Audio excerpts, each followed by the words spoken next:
안녕하세요. 가치남입니다. 11월 24일 화요일 국내 증시가 마감되었습니다. 오늘 정말 역사적인 날이라고 생각하고 있거든요. 지난 1983년이죠. 83년에 주식시장이 개장한 이후에 오늘 코스피 역사상 신고가라고 볼 수가 있습니다.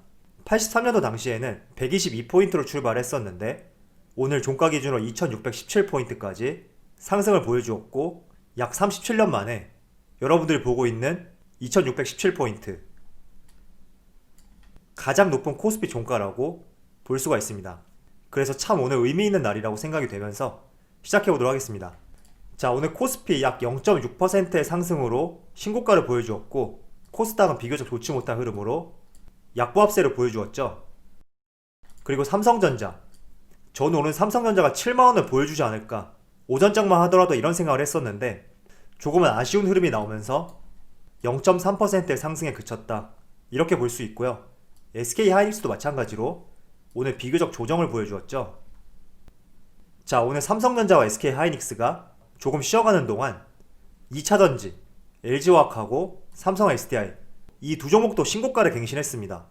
지난 9월달만 하더라도 특히 LG화학 같은 경우에는 물적 분할 이슈가 있었고 그 때문에 60만원 초반까지 주가의 약세와 함께 많은 분들께서 굉장히 힘들었던 종목이었다고 생각하고 있습니다. 자, 그런데 혹시나 지금까지 들고 계신 분들이 있다면 그 어느 때보다도 참 기쁜 하루가 될 거라고 생각이 되네요. 물론 삼성 SDI도 마찬가지로 좋은 흐름이 나왔고 테슬라와 함께 LG와 삼성 SDI 모두 오늘 신고가를 갱신했다고 볼 수가 있습니다. 자, 그럼 바로 수급을 한번 살펴볼게요. 11월 24일 오늘 코스피의 수급을 살펴보면 역시나 오늘도 외국인의 강한 수매수세가 이어졌고 지금 14거래일째 지속적인 수매수세를 보여주고 있습니다. 그리고 코스닥 같은 경우에도 외국인의 수매수가 이어졌네요. 그렇지만 오늘 조금 약세를 보이면서 4거래일 만에 하락세를 보여주었다고 확인할 수가 있습니다. 이어서 삼성전자를 살펴보면 오늘 외국인하고 개인의 양매수가 이어졌고 반대로 기관 쪽에서 순매도세를 보여주었습니다. SK하이닉스도 삼성전자하고 비슷한 흐름을 보였거든요. 개인하고 외국인의 양매수가 나왔고 반대로 기관 쪽에서 순매도를 보여주었죠. 자, 그리고 LG화 오늘 외국인의 대량 순매수가 이어졌고 반대로 개인은 대량 순매도를 보여주었습니다.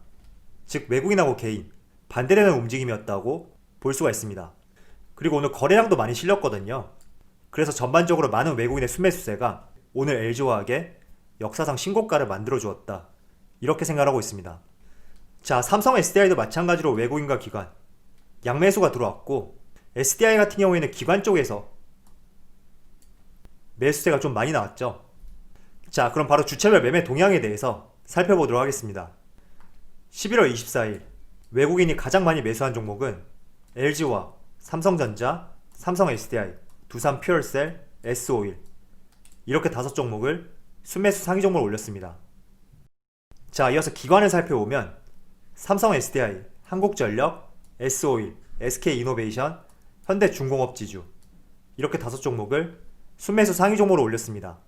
지금 SDI하고 S오일 이 두 종목은 외국인하고 겹치는 종목이고 한국전력 같은 경우에는 연말 배당에 대한 기대감 그리고 연료비 연동제, 전기값 개편에 대한 기대감이 실렸기 때문에 오늘 수급이 몰렸다고 생각하고 있습니다. 한 가지 참고사항을 말씀드리면 이번에 3분기 실적을 봤을 때 삼성전자 다음으로 3분기에 영업이익이 가장 크게 나왔던 종목이 한국전력입니다. 그런데 주가는 참 지루하죠.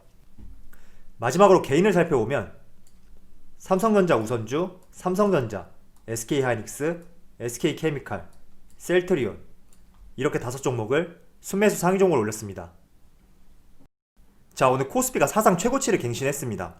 그렇다 보니까 많은 분들께서 지금 지수가 이렇게 올라가도 되는 건가? 이런 생각도 하실 거고 또 한편으로는 고점에 대한 부담감으로 매도해야 되는 시점이 아닌가? 이런 생각도 하실 거예요. 그리고 최근에는 일본의 손정희 회장이죠. 소프트뱅크의 손정희 회장이 뉴욕타임즈 컨퍼런스에서 이런 말을 했었거든요. 2-3달 내에 최악의 상황이 온다.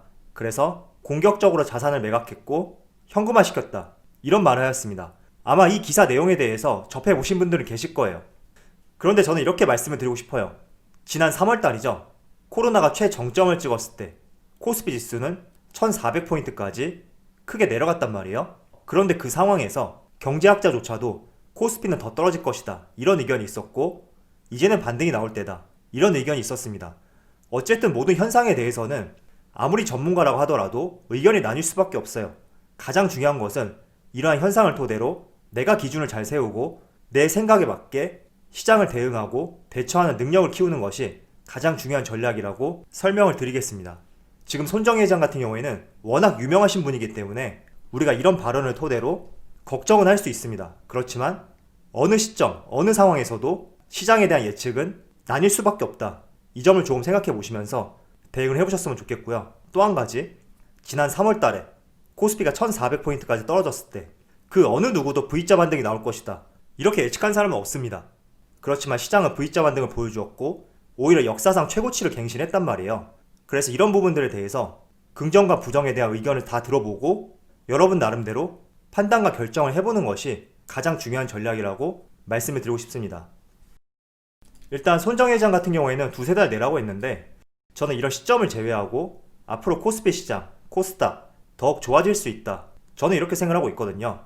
항상 늘 말씀드렸지만 달러 약세, 그리고 외국인들의 지속적인 유입, 코로나 백신 치료제에 대한 기대감, 그리고 글로벌 증시의 반등, 이런 종합적인 측면들을 고려해 봤을 때 코스피와 코스닥 더욱 상승이 가능한 시점이라고 생각을 하고 있고, 물론 이런 상승폭이 가파르면 가파를수록 위험한 상황은 오겠죠.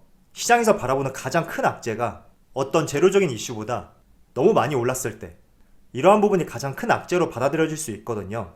그래서 그런 부분만 아니라면 저는 코스피와 코스닥 더욱 상승이 가능하다고 생각하고 있습니다. 일단 11월 들어서 우리나라 증시의 상승폭이 상당히 강하단 말이에요.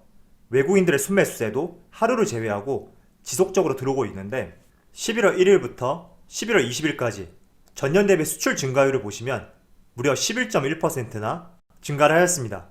그리고 그 중심에는 반도체와 자동차가 있었다, 이런 발표가 있었습니다. 자, 조금 더 구체적으로 말씀을 드려보면 무선 통신기기죠. 약 36%의 증가가 있었고 가장 큰 증가예요. 그리고 반도체가 약 22%, 그리고 승용차가 12%의 수출 증가가 있었습니다. 그리고 반대로 석유 제품 같은 경우에는 약 48%의 수출 감소로 이어졌거든요. 그래서 무선 통신기기, 반도체, 승용차, 이러한 업종들을 중심으로 11월 달에 큰 수출 증가세를 보여주었고, 이러한 부분이 외국인들이 봤을 때 국내 시장을 매력적인 시장으로 바라볼 수 있는 하나의 중요한 포인트였지 않았을까, 이렇게 생각하고 있습니다. 자, 그리고 반도체하고 자동차 같은 경우에는 이번 11월 수출 증가뿐만 아니라 내년에도 업황이 상당히 기대되는 업종이거든요. 지금 시장에서는 코스피가 3000포인트를 간다, 뭐 적게는 2800포인트, 많게는 3000 이상도 간다, 이런 말들이 많은데, 내년에도 가장 주도할 수 있는 업종 중에 하나가 반도체, 자동차, 배터리, 이 세 개 업종이거든요. 항상 주식시장에서 가장 큰 상승세를 보이는 업종들은 성장주 중심의 시장 주도주가 될 수 있습니다. 즉 내년에 코스피가 더욱 상승하게 된다면 주도주로 분류되는 반도체, 배터리, 자동차, 이 섹터 내에 있는 종목들은 여러분들이 반드시 잡아야 되는 업종이 될 수 있고, 이러한 업종들은 꾸준하고 길게 가져갈 수 있는 종목이 되어야 된다고 말씀드리겠습니다. 그리고 그 외적으로 간헐적인 이슈나 테마에 의해서 움직이는 종목들은 내가 여분의 자금, 추가 자금으로 항상 투자를 해야 되는 거고, 항상 투자의 중심에는 시장 주도주를 잡아야지 빠르고 꾸준하게 수익을 낼 수 있다고 말씀드리겠습니다. 그래서 내년에 코스피가 모르겠어요. 3000포인트를 갈지 현 시점에 머무를지 알 수는 없지만, 내년에 시장을 이끌 것으로 생각되는 주도주는 반도체, 배터리, 자동차가 될 수 있으니까 이런 업종들을 중심으로 항상 여러분들이 매매 전략을 세워보신다면 좋을 것 같습니다. 자, 저는 그리고 코스피가 더욱 상승할 수 있다, 이렇게 생각하는 가장 큰 이유 중에 하나는 외국인들의 꾸준한 순매수 유입이거든요. 자, 지난 2월달부터 우리나라 증시가 큰 폭으로 하락을 보여주었고 3월 중순에 최정점을 찍어서 1400포인트까지 코스피가 밀리게 되었습니다. 자, 그래서 엄밀히 말하자면 2월달부터 외국인들의 자금이 크게 빠져나갔고, 최근에 2300포인트, 2400포인트까지는 외국인 기관보다는 철저하게 개인들의 힘으로 주가를 크게 올렸다고 생각하고 있습니다.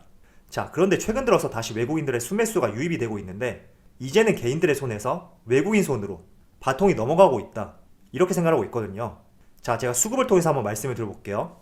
지난 2월부터 10월 30일까지 9개월 동안 외국인이 순매도한 금액은 무려 28조 원이나 되죠. 그런데 반면에 11월 1일부터 오늘까지 외국인들이 누적 순매수한 금액은 약 7조 원에 불과하거든요. 우리가 그동안 11월 달에 외국인들이 하루도 빠지지 않고 지속적인 순매수를 보여주었고, 이러한 부분이 오늘 코스피의 사상 신고가를 갱신하는데 가장 큰 기여를 했다, 이렇게 생각하고 있죠. 자, 그렇지만 2월 달부터 수급을 살펴보면 외국인들의 유출된 자금은 28조 원이지만 11월 달에 들어왔던 자금은 약 7조 원밖에 되지 않아요. 즉 그동안 빠져나갔던 외국인들의 자금의 4분의 1밖에 들어오지 않았다, 이렇게 볼 수 있습니다.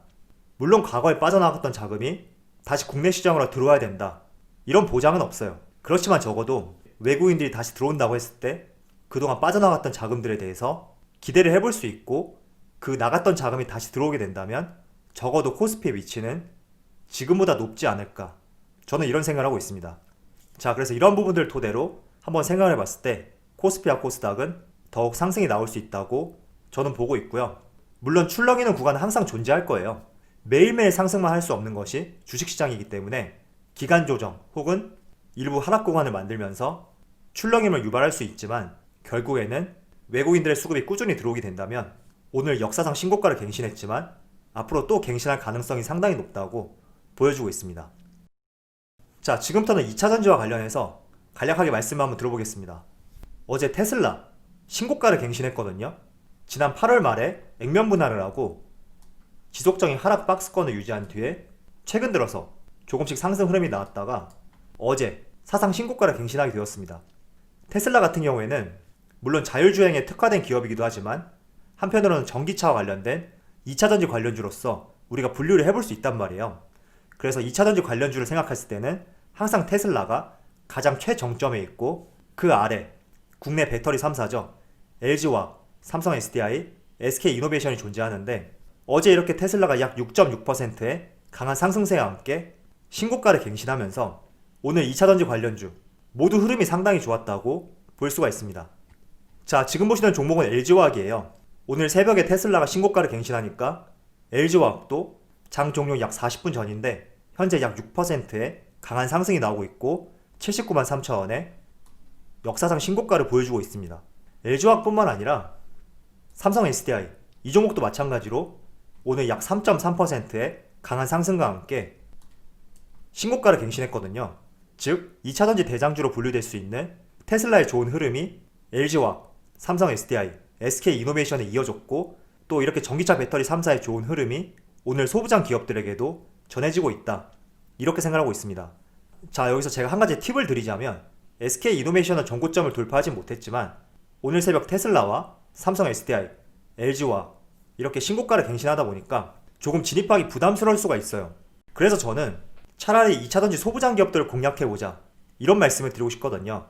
지금 2차전지 소부장 기업들 같은 경우에는 아직 전고점을 터치하지 않은 종목이 상당히 많습니다. 몇 종목 한번 살펴볼게요. 자, 포스코 케미칼 며칠 전에 유상증자 발표를 했었고 이 부분이 주가의 약세를 보여주긴 했지만 오늘 약 3.6%의 상승이 나오고 있습니다. 자, 이 종목 같은 경우에도 삼성 SDI, LG화학과 달리 전고점까지는 아직 상승할 수 있는 폭이 남아있단 말이죠. 그리고 대주전자재료 이 종목은 LG화학과 매출이 높은 종목이기 때문에 오늘 LG화학의 흐름이 좋았고 같이 좋은 흐름이 나왔다고 볼 수가 있습니다. 자, 그런데 이 종목 같은 경우에도 지난 전고점과 비교를 해본다면 아직 전고점까지 올라갈 수 있는 상승폭이 남아있다, 이렇게 보여주고 있습니다. 에코프로비엠도 마찬가지예요. 앞서 보여드렸던 두 종목에 비해서는 고점 부근까지 상당히 많이 올라오긴 했지만 그래도 전반적으로 봤을 때 테슬라, 삼성 SDI, LG화학과는 달리 소부장 기업들의 주가 흐름이 조금은 더디다, 이 점을 알 수가 있습니다.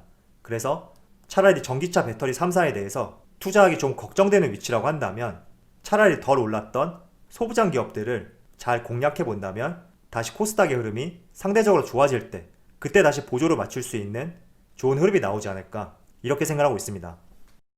자, 그래서 여러분들이 앞서 말씀드린 것처럼 코스피 지수가 더욱 상승 가능한지 혹은 지금 위험한 구간인지 이러한 부분에 대해서는 여러 전문가들의 의견을 토대로 본인 나름대로 기준을 세우는 것이 가장 중요하다고 말씀을 드리고요. 오늘 코스피가 사상 최고치를 갱신했으니까 생각을 해볼 수 있는 좋은 시점이 되었으면 좋겠습니다. 그럼 오늘 영상에서 마치도록 하고요. 언제나 여러분들의 성공 투자를 기원하도록 하겠습니다. 감사합니다.